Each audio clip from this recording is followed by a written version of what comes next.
mountain friends, I'm going to show you guys how to make flat chicken and dumplings, okay? I make fluffy a lot most of the time because my husband prefers them, and that's really what I grew up on most, but I had both growing up. My mama made fluffy dumplings, which they were great, and my aunt made fluffy dumplings, but I had some family, extended family, some great aunts on my papa's side. On my mommy's side, it was her aunts actually. I had a great aunt Lucy when I was young. She was born in 1898, and so when I was a young girl, she was an older woman even then, growing up, and she made the best chicken and dumplings, and she made them flat.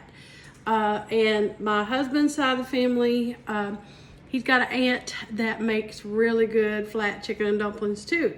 So it's kind of, I guess, whatever you prefer. I like them both, as long as they're good and flavorful. Now I already got my chicken cooking. I cooked a whole chicken, and it's best if you use a good whole frying chicken to get the good flavor, okay? So that's already done, and so you can do whatever you want. You can fix it how you want, but I did a whole chicken. And so you want to use all-purpose flour. I'm going to use 2 cups of all-purpose flour. I'm going to use enough buttermilk, probably about a cup, maybe a little less. Enough buttermilk to make my dough where I can roll it out. Now I like buttermilk. You can use sweet milk if you want, but I prefer buttermilk. Either with fluffy or flat dumplings, I use buttermilk. Okay, and I want to use some shortening, vegetable shortening. You can use lard. I prefer lard, but I'm out. But I'm going to use shortening today, which you can do the same. You can use whatever you want. Some people use butter, but I usually prefer either shortening or lard when it comes to dumplings.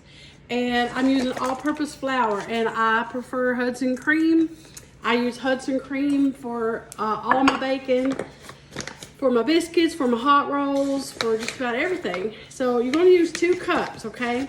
And I like Hudson cream because it's very silky, and it's already, you don't have to worry about anything being lumpy. This flour is like silk. It's like the softest I've ever used. Now my little cup here is a 3/4 cup, so I want to use a little more, but I'm using a total of about 2 cups of all-purpose flour, okay? So, and I'm gonna do a teaspoon of salt.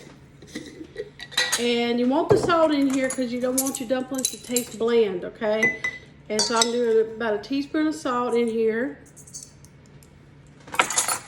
My mama used lard growing up. You can use some bacon grease if you wanted. Some people like bacon grease. And one more thing, you're going to use a teaspoon of baking powder, okay?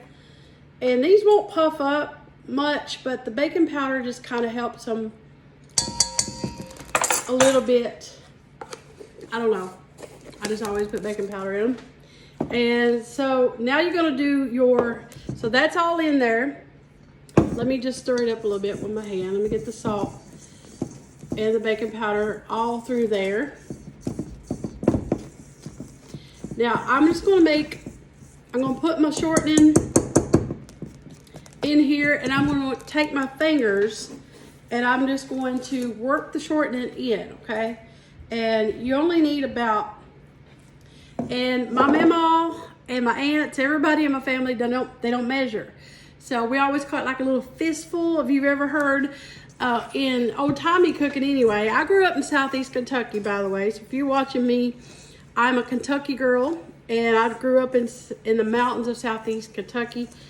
And there wasn't a lot of measuring going on, wasn't a lot of written recipes going on. And I learned to cook by just watching and I call them methods. There's a method to cooking.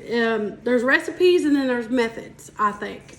And I cook a lot by method and a lot by memory, a lot by tweaking, and because that's how I grew up to cook. You know, sometimes we didn't have a lot of the fanciest ingredients growing up, so we learned to cook with what we had, and we learned to cook, and just make whatever you had and make it good. Simple's best anyway. So, but this is a simple recipe, feeds a lot of people, and I really can't tell you how many of these are going to make, but this is just a rough way to just show you how to do it. Now, when you cut this, you cut your shortening up with your fingers like this right here. It's the easiest way, I think, okay? And your shortening is going to look, your mixture is going to kind of look like a little bit like cornmeal.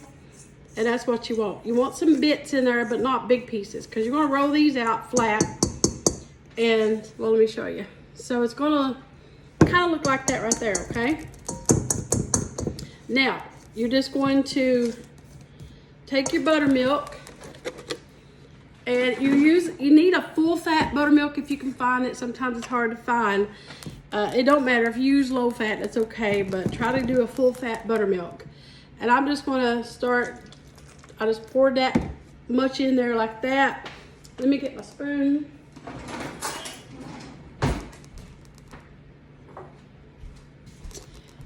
And I poured that right in the middle. I know it's kind of hard, but I just poured this right in the middle. And I'm just going to stir this around till it's where I can make a ball, okay? Because you don't want your dough soupy, okay? I want to do a little more. And honestly, if you get your dough a little too soupy, just add you a little bit more flour in here. It's okay. Yeah, so I remember my great aunt Lucy. So this would be my mom's aunt, her dad's sister. And her sisters, my papaw had a lot of sisters. And they all lived in a place called, they lived in Clay County and Leslie County, Kentucky. I'm from Letcher County. And so we would drive. Now see it's kind of crumbly. That's what you want. Now you're going to start taking your fingers, your hand, and working it, because it's all going to come together. But anyway, they have what they call homecomings, and they used to have dinner on the ground. They had church services on the graveyard, on the family graveyard down there in Leslie County.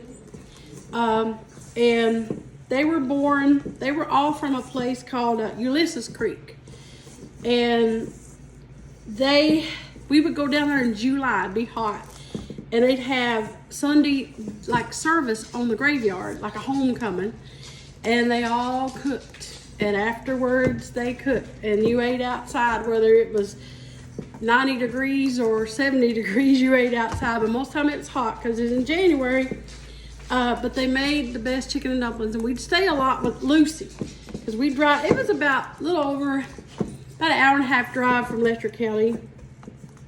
And we would drive down there usually and stay with them, and for like the weekend, whenever they had it. And I remember watching them fix these, and they cooked them on a cook stove that you would build a fire in. They had they still had that old-timey cook stove, and oh gosh, they were so good. So this is what you want, okay? See that? From the time I was talking to y'all, you want it to where you can make a ball, okay? So I'm going to set this aside, and I'm going to dust my surface. When we come back, I'm going to show you, I'm going to roll them out for you guys. All right, y'all, I'm back. I'm going to roll out the dumplings for y'all. And so you want to, I just use Reynolds wrap on my surface here, because it's a little less, it's less mess. I make a lot of messes when I cook, but it's all right. So you want to dust your surface really good and get it all dusted really good, because you're going to roll these out fairly thin, okay? Probably like 1/4 of an inch maybe. And let's see there. Let's see if that does pretty good. And to bring it out, bring your dough and just work it. Bring it all together. And dumplings, flat dumplings, you don't have to worry about them looking perfect or anything. Now, this same dough that I'm doing right here, you could do it. I'm just going to cut it in half, and I'm going to do like do it And actually, I want to do it in fours, okay? So I cut it a little bit at a time. So this same dough, you can take this dough and make fried apple pies with it. This is a good dough that you can fry for fried apple pies and use it for that. A lot of people, that's actually how I make them. If you're going to make homemade like fried apple pies or any kind of fried pie and you need a little dough for that, then this will work. It'll be kind of flaky, and that everybody likes when you fry it. You want it a little flaky. So you're going to dust your rolling pin, and I got like a disc here, like a little disc size, and you're just going to start rolling it out, okay? And as you roll it, you're going to see those bits of shortening. Now, flat dumplings is to me is more work than fluffy. My husband likes the fluffy ones better, but Kenzie and I like the flat ones too. And the fluffy is a little faster to make. These are a little extra work, a little more messy than a fluffy one, but they're still worth it. And guys, these are good. Nothing tastes better than the homemade dumplings when you have cooked a good whole fried chicken. You get that good flavor. They're so good. So yeah, these are good and thin. You want them. Here, look at this. See? Right there. Now, if you want to do a pie crust, this would be a good pie crust too. You can do a pie crust. Just cut it out. All right, so these are pretty thin. So if you want to do a pie crust, like get you a little saucer. If you want to do a fried pie at this time, put your saucers down and cut it out and make a little round disc, and then that'd be a perfect pie crust. So for like a fried pie or something. So I'm just gonna take my knife, my old standby. I don't have a pizza cutter, so I just cut them like this right here. If you got a pizza cutter, you can just, it's easier and faster, but I ain't got one, so it's okay. This cuts, this is one of my sharp, these are that, one of those Rada knives. This was Mommy's, and I've had it all these years. And I got a paring knife, and I got this one. So this was the kind that I like to cut my dumplings with. So see right here, I just cut them all across. Now I'm just going to cut them across back this way. They're just going to be squares, okay? So I'm going to do the rest just like I just did these. And now what I like to do when I start dropping my dumplings, I want to make sure these have a good little amount of flour dusted on them, because when you dust them with flour as you drop them in, you want your broth, you want to make a gravy. So you want your dumplings to thicken up a little bit. Dumplings thicken up better when you do fluffy dumplings. But when you do flat ones, you just got to make sure. And what I do, you don't have to worry. I just throw in some, see? I just do this. You can freeze these ahead of time. You can let them sit for like, if you ain't got your chicken ain't hardly ready yet, they'll be fine. Actually, some people just let them kind of dry and they become more like a noodle.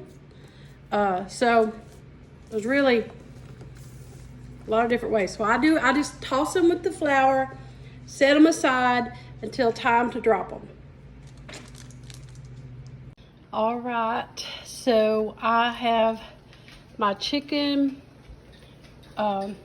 broth here ready. It's about to come to a boil, so I cooked the chicken. I took the chicken out. So when you make dumplings, you want to take your chicken out. When you drop your dumplings, whether it be flat or fluffy, you want your chicken not in the pot. I don't do that, because if you debone your chicken, you should debone it, but if you leave it in the water, it's going to stick to the bottom. I don't put my chicken in until my dumplings are done. I put my chicken in right at the last, right before I serve my dumplings. So I'm not going to add any salt to these, because I always, y'all know me, I like the better than bouillon. Even though I cooked a whole chicken in there, I do add some better than bouillon chicken base. And so this is empty because you see I use it a lot, and I use the reduced sodium. So I put in a good heaping tablespoon in there because it just adds such really good rich flavor to it. Okay, and I did add a half a stick of butter in there. Okay, I did add some extra fat because I like them good and rich. So when you make dumplings, you want them a good rich flavor. So, and right now I'm just going to add a little bit of black pepper, just a little. Okay, give it a good stir. So as soon as this comes to a rolling boil, I'm going to start dropping the dumplings. All right, these are, my broth is ready, so it's a good rolling boil, and that's what you want. You always want a rolling boil. My stove is like digital flat top, so I got it on about a 6, but you want to keep the boil, you always want to keep your broth at a rolling boil, always when you're dropping dumplings. So see, here they are already. Cut them all out, and they're good and thin, and they've got flour on them. You just start dropping them. Just get them in there.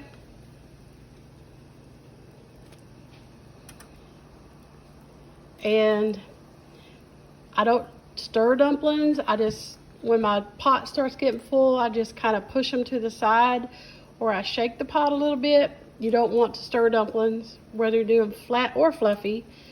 It can make them fall apart. So if your broth starts slowing down a little bit, you can turn it back up just a little bit, because the dumplings dropping in there could drop the temperature a little bit. And I'll just throw them in. And another good tip, if you see that you've got a lot of dumplings and you need a little bit more broth, get you some, what I like to add, I keep chicken stock usually on hand. This is chicken stock. Keep it on hand. Keep it like in a little kettle over here to the side on your stove. Keep it hot, like another cup maybe. And if your dumplings look like they're going to be, you want a little bit more broth, heat this up till it's boiling hot. You don't want to add cold liquid to your dumplings, and just add that in, and you'll have plenty of good broth, and you won't dilute your flavor by just adding water. So that's a good tip. That's what I've always done. I'm just going to drop these in just like that, and they're going to be so good. Kenzie will love these. So now there's a lot of places you can go out and eat that sells chicken and dumplings, and I won't name the names. But some of them I don't see. I mean, they're awful. They're not. They don't have any flavor. You can tell they've used, I don't know what they've used, some kind of mix, and the actual flavor of the dumplings are horrible. Like no real chicken flavor. Like they just use a can of broth or something. I don't know. And there's no chicken to be found in them. So I don't eat. If we go out and eat much, I rarely get chicken and dumplings, because especially there's a famous place, and like I said, I won't name the name, I won't eat their chicken and dumplings. Last time I got them, I'm like, no more, no more. So what I'm going to do now, I'm going to get my spoon here,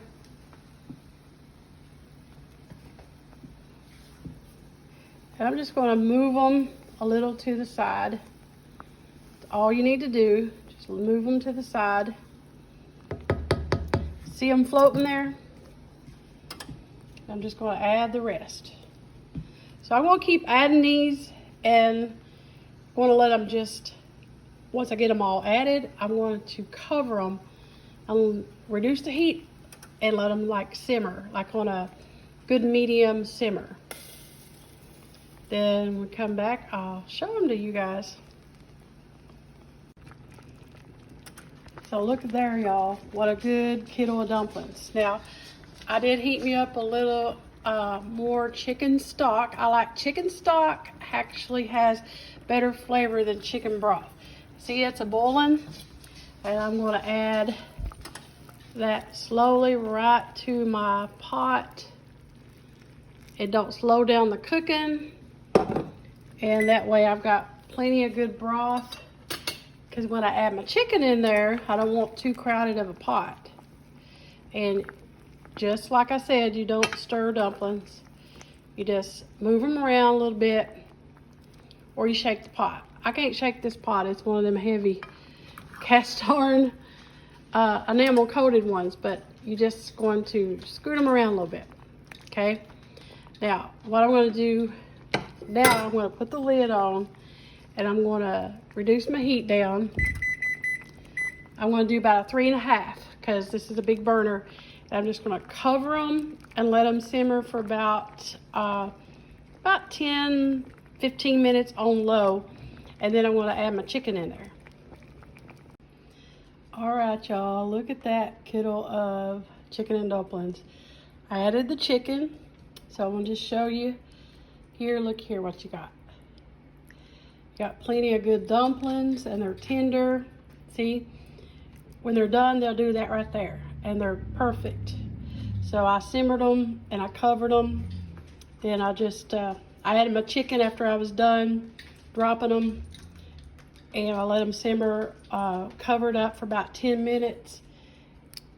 And you got a good amount of chicken, so you don't have to guess about the chicken in these. So, and like I said, you know they're done when the noodles kind of do that right there. They're good and tender, and they're not doughy, and they're just ready to eat, y'all. Be good with some cornbread, some whatever you want, or just by themselves. You can't beat a good old kiddo of old-fashioned flat chicken and dumplings. So, all right, we come back, we'll taste them. All right, so little Miss Priss loves her some flat chicken and dumplings, and she's gonna get her a little bite. What you think, girly? They're so good. She loves flat dumplings. 10 out of 10. 10 out of 10. They're so good. So, They're really, really hot. Yeah, they're hot. So she approves of these here good old-fashioned flat dumplings. Show them the dumplings, like pick them up. See, you got a good. Don't have to guess if there's chicken in there, like some places. See, they're good and tender. Cracker Barrel.